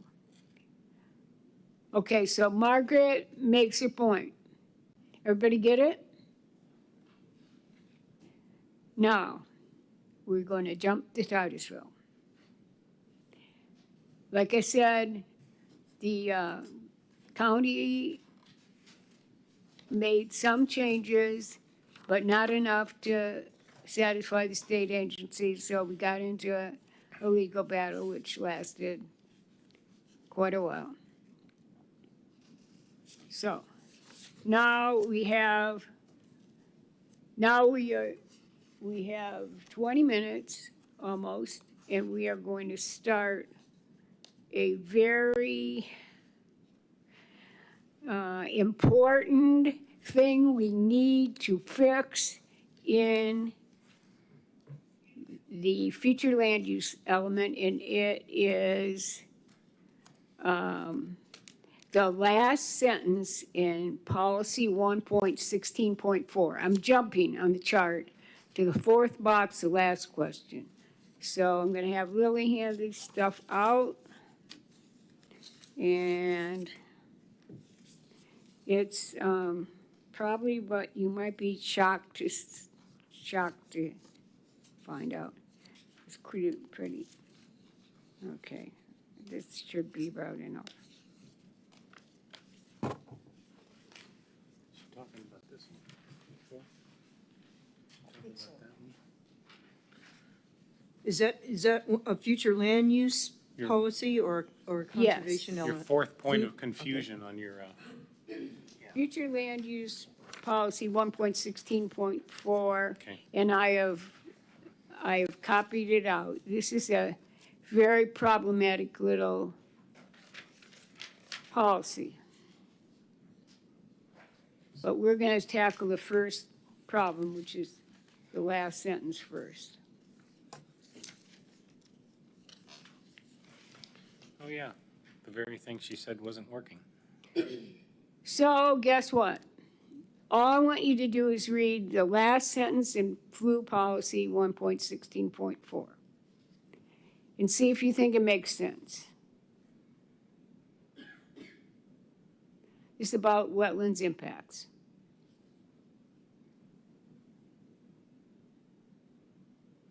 No, Why? Does it say the regulatory agency is doing that? because Yep. that's not the regulatory Determining. agency's job. Right. But that's Their what it job is says. permitting, not land use regulation. You guys are so smart. That's wonderful. I'm impressed. Well, hopefully we can move it along and finish by 7:30. All right. So guess what? This is one of those confusing points that needs to be clarified in the comp plan. Okay, So problem with the last sentence in flu policy 1.16.4. It has been interpreted to allow Titusville staff to defer all decisions on impacts to wetlands to St. Johns River Water Management District and other regulatory agencies. that is abdicating Titusville's responsibility for its land use and planning. Period. How many people agree with Michael? Can you raise your hand? That's good. That's helpful. Yeah, okay, that's what, if you interpreted it that way, that you should just dump the responsibility, We have, the city of Titusville has abdicated its responsibility over wetlands to the St. Johns River Water Management District, regardless of whether they're less than or greater than 5 acres. They've just pushed it off, and the St. Johns River Water Management District said, sorry, years ago, we're not doing anything less than 5 acres. You're on your own on those. Well- And that's where we ended up with this 5-acre delineation, because they weren't going to look at small stuff, piddly small stuff. It didn't matter to them. Well, it matters to us. It does matter to us, so now, I'm going to point out that I've seen the policies change, the interpretation of it. Now, you have staff now that is not thinking that way.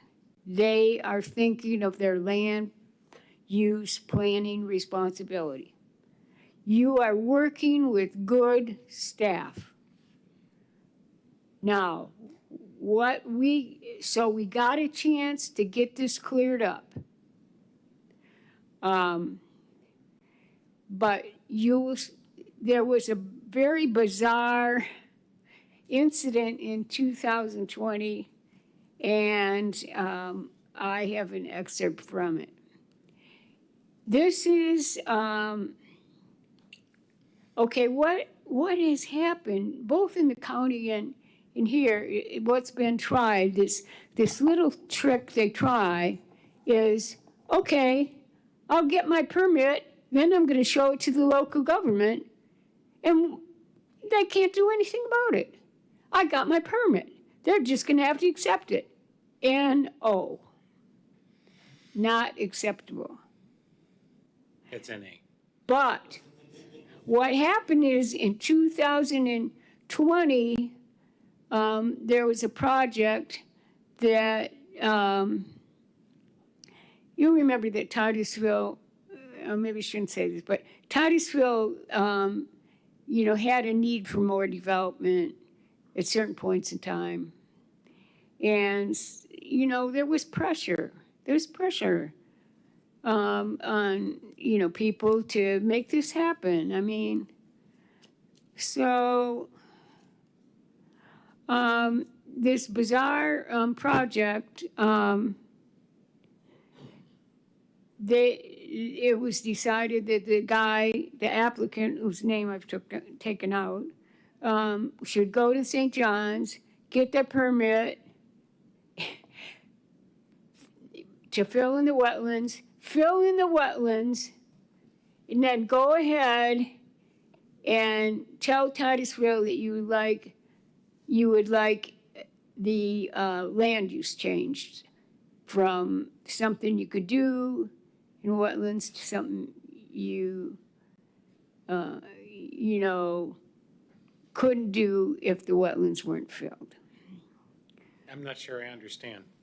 It was so bizarre. Okay. Wetlands that can be filled or wetlands that aren't filled? I mean, Okay, what they wanted to do was they could put a little open space park, with the wetlands in conservation land use, okay? Well, it was conservation land use. And then they are using that, that's fine.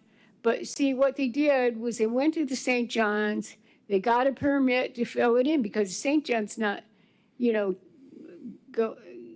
looking at all these details. They got their permit, they filled in wetlands in that area, and then they were asking the council to subdivide the park. I mean, what was on the future, they had okayed it for a park, but they're asking council to change their mind because it was filled. So was it wetlands?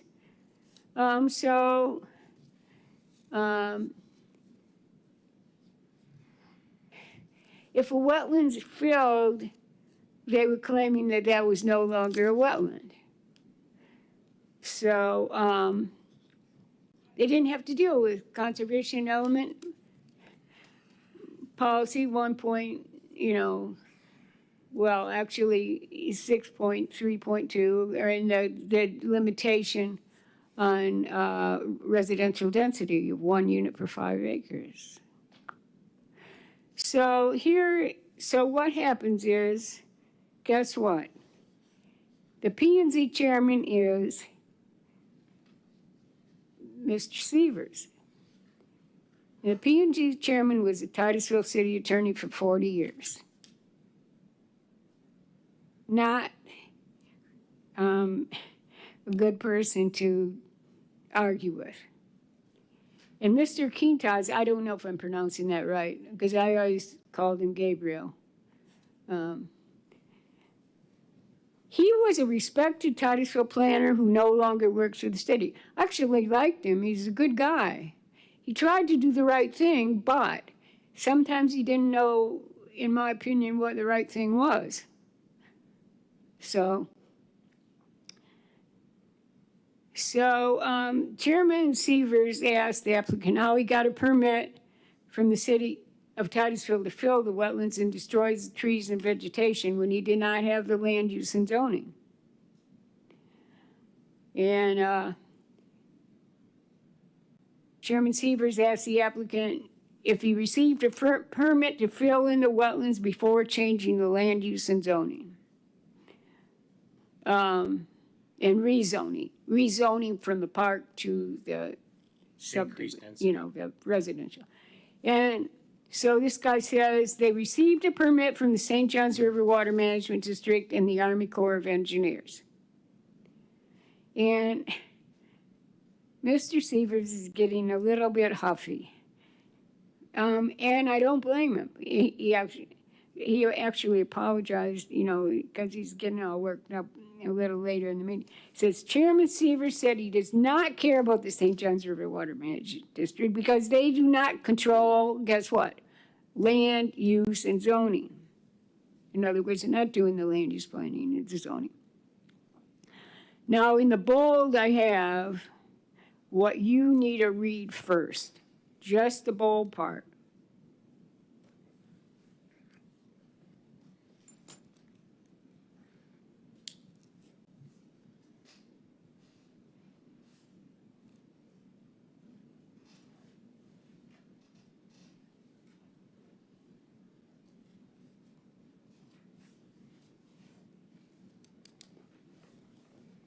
So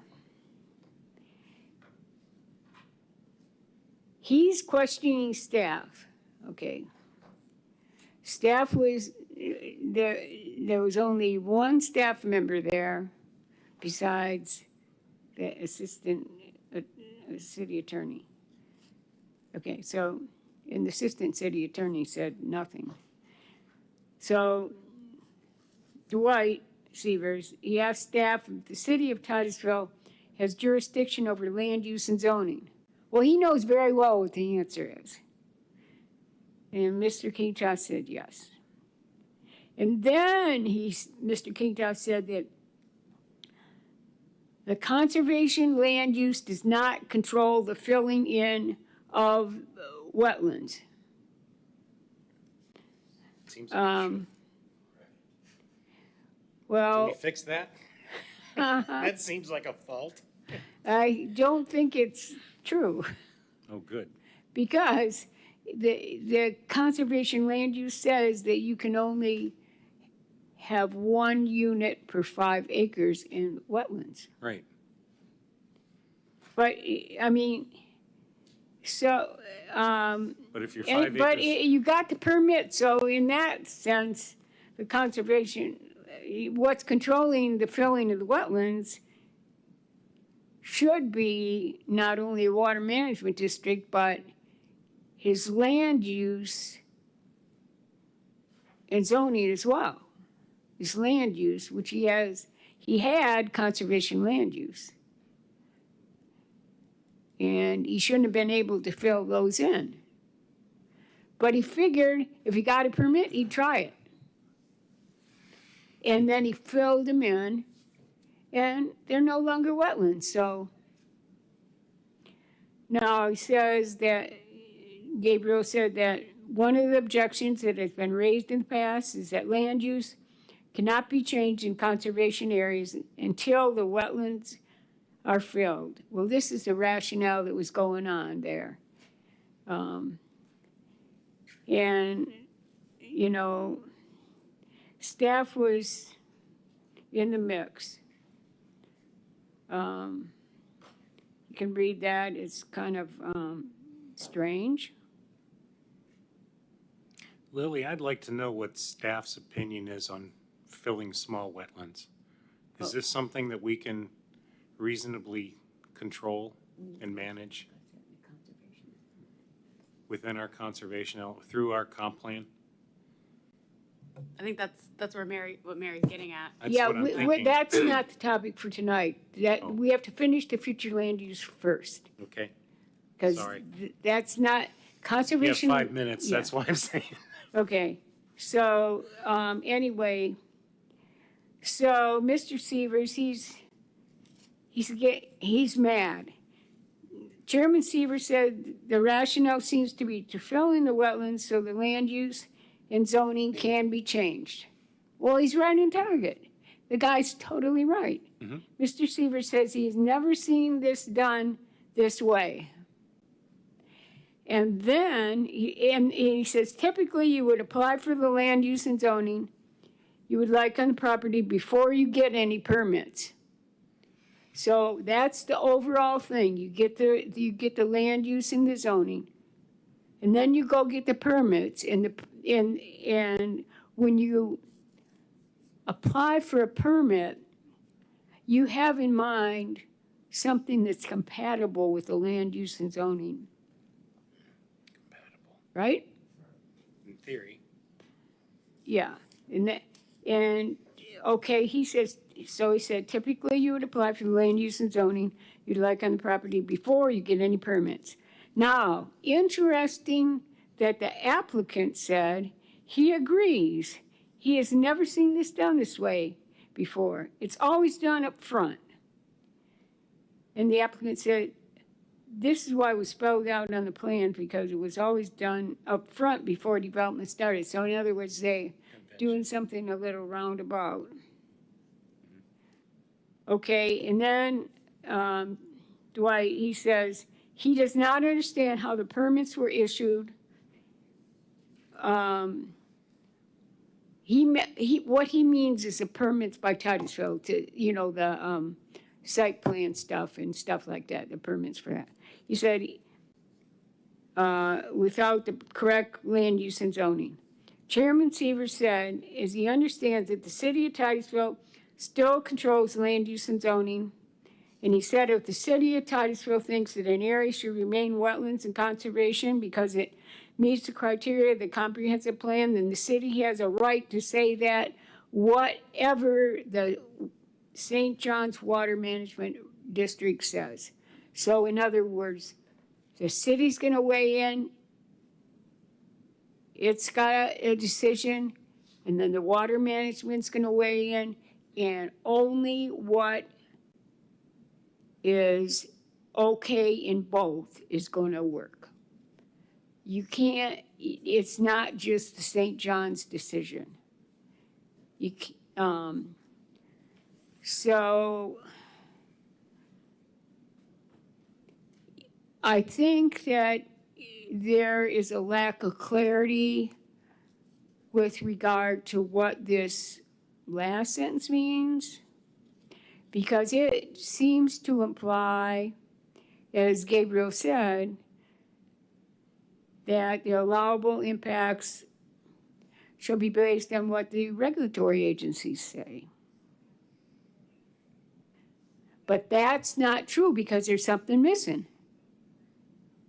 It's what the land use,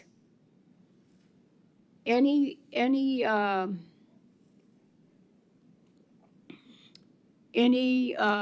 rules about the land use say and what the permitting agencies say. You're not, so, and,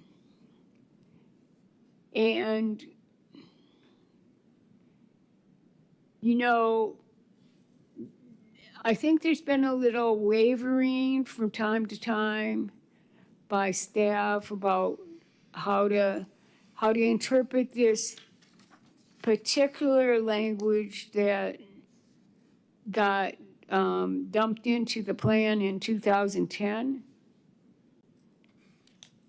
about what happened before was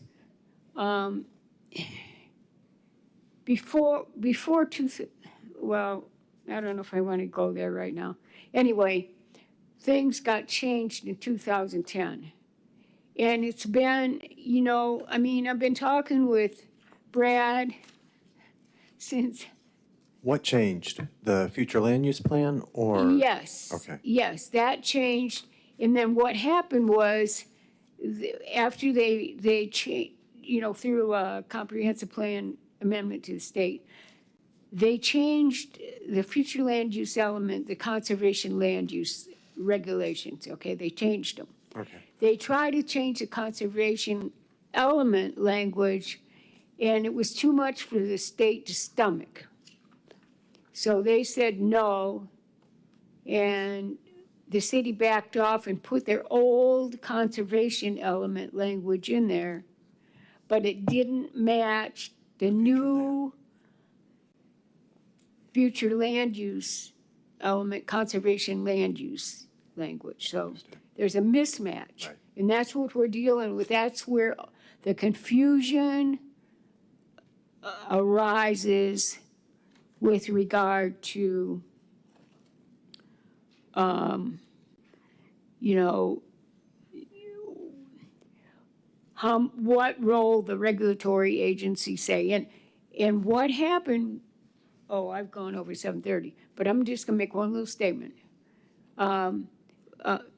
We'll find out next time that the same thing happened with the county. They had to deal with this too, and it was in 2003. So hopefully you've got a taste of this particular problem here, and hopefully we can discuss next time a possible solution, a change in this language that would be more accurate. So that's all I got to say. What That's language what- would you like us to look through over the next couple of weeks before we return? So that we can be prepared for next week, next meeting? Okay, I don't want to spill the beans on what I like because, I want to try to move this along, Mary. I don't want Right, to right. beleaguer what we already know and what we believe. And I think I think what you've you laid can. it out, but we need to move forward with where we're going Right, to go next. and that, So- I was planning on doing it tonight, but I think we should quit.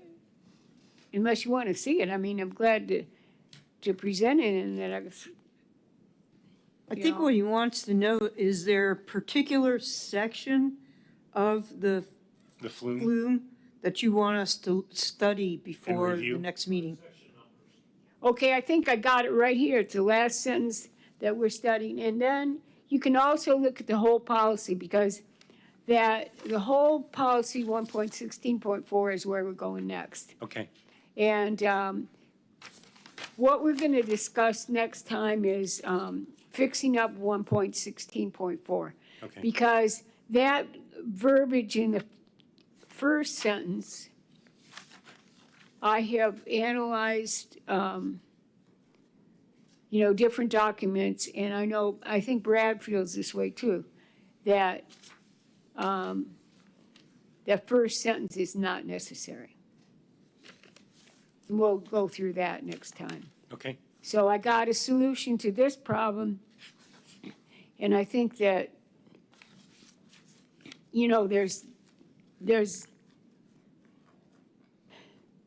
we're really getting into the tough stuff now. And I think we can fix it. course we can. All I need I really appreciate your attention. I just can't thank you enough for your real effort that you're making here. We have a job to do, and I'm just so glad that the city council gave us time. And Lily, did you announce when the next TEC meeting is? Yeah, it's part of reports. It's later in the agenda. Oh, okay, so we'll listen to, is that okay if we quit now? 'Cause That's I don't fine. wanna, I don't want people to get, I mean, we need to stop when we're all alert and, you guys have done a wonderful job, and I wanna thank you all. Okay, so we're going to study Flume 1.16.4. Yeah, for the next first meeting. the first sentence, I'll give you some reasons why I think we don't even need it. Because I think Brad agrees with that. Because I had a different solution and he didn't like it. And I think he's good with getting rid of it. And we can talk about that. I wrote the same thing down, just cutting it. Okay, good, good. Then I think the next thing is just reports if we're done with this discussion. So Lily, would you like to lead us off since you've got probably the most to report on? Yeah, the main thing is the projected future 4 meetings for TEC. It's January 27th, 5:30 to 8, Thursday, February 26th, 5:30 to 8, Thursday, March 26th, 5:30 to 8, and Thursday, April 30th, 2026, 5:30 to 8. Mainly is due to the availability of this room particularly. So we have Tuesdays. So So the Tuesdays, because council had moved their meeting to Thursday. Thursday.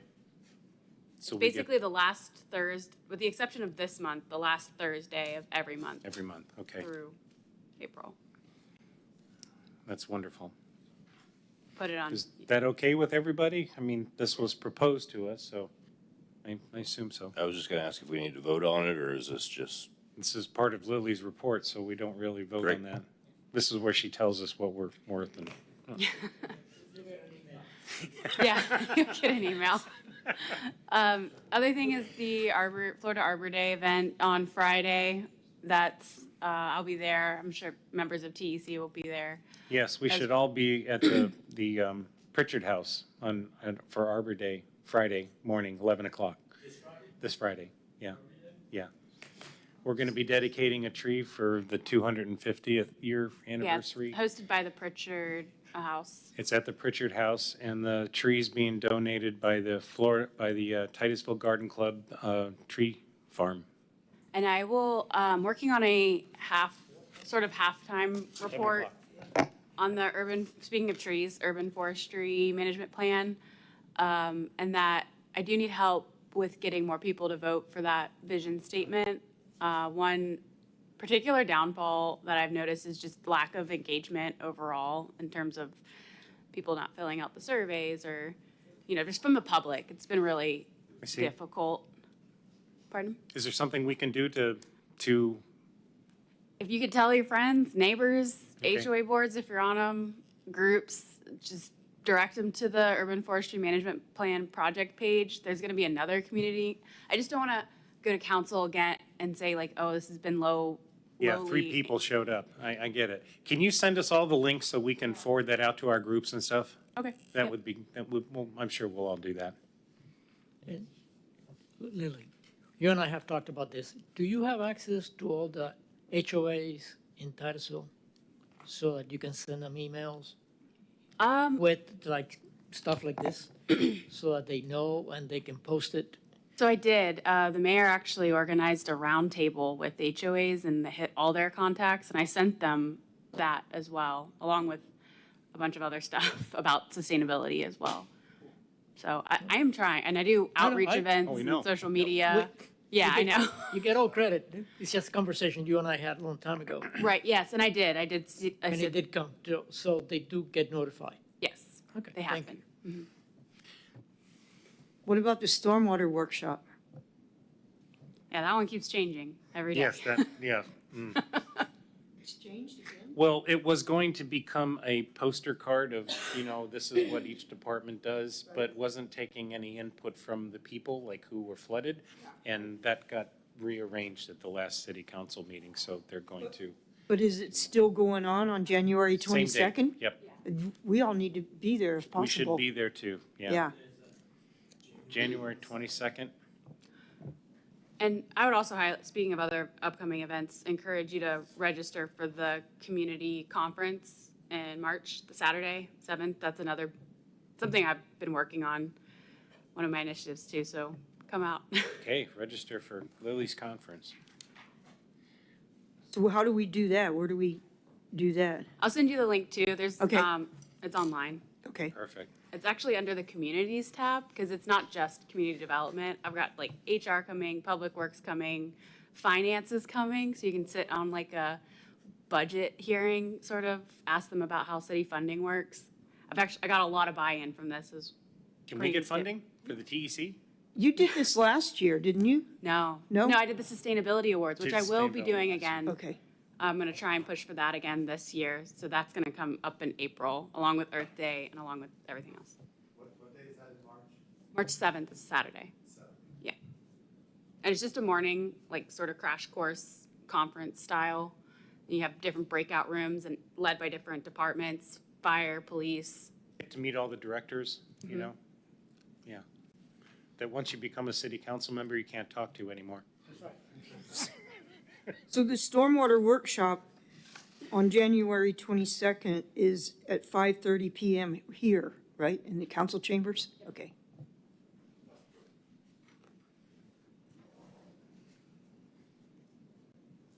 Yeah, that'll be good. Is there gonna be stuff? about Okay, I guess we have member reports. I don't know, some kind of. You're good? Maybe not. They could Bill, change it. any reports? Any reports for the week? Any meetings you've attended? Anything interesting you've learned? Okay. Jason? No? Member Delgado?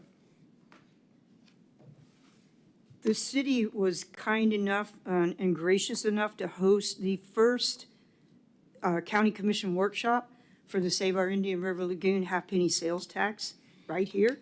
And it was brilliant. Yeah. It was really, really good.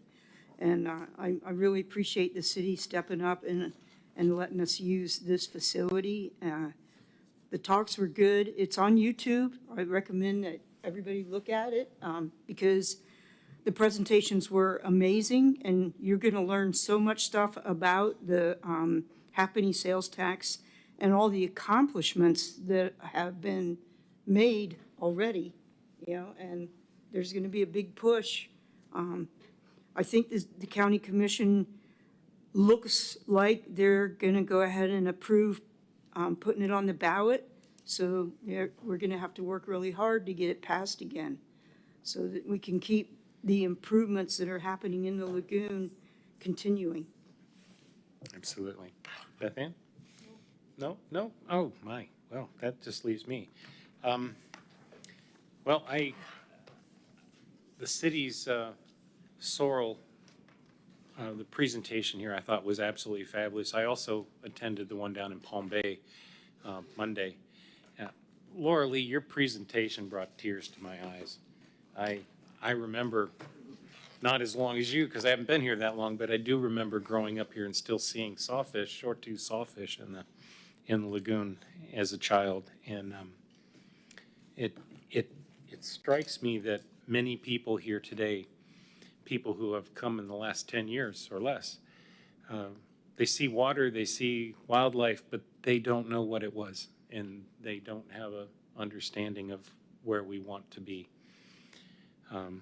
We have so much going for us. The Indian River Lagoon is a national treasure, and it's a unique estuary in Florida, and I hope we can do our best to save it. I know that what we're doing here with stormwater and with our wetlands are all going to come to fruition because we all care. And everybody that participates in this process is going to come out a winner, including the lagoon.